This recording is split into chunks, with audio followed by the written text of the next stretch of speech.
Hi நண்பர்களே, இன்றும் நாம ஒரு வசனமும் அதன் விளக்கமும் கற்றுக்கொள்ளப் போகிறோம். கற்றுக்கொள்வோமா?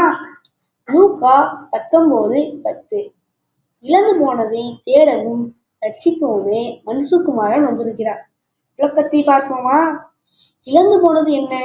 எதை இழந்து போனோம்? யார் இழந்து போனா? அதாவது பாவத்தால் மனிதன் தன்னை உருவாக்கினவரான தேவனை இழந்து விட்டான்.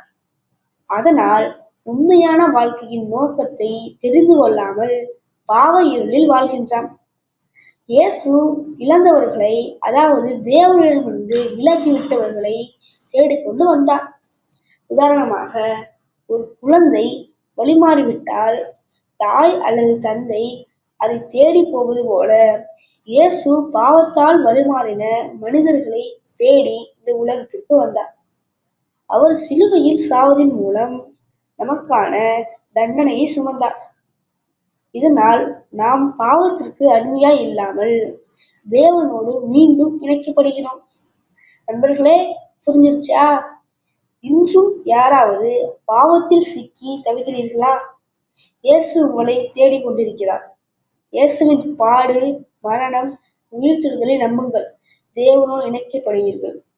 ஓகே ஃப்ரெண்ட்ஸ், நாளைக்கு வேறொரு வசனமும் அதற்கான விளக்கமும் பார்ப்போம். பாய்.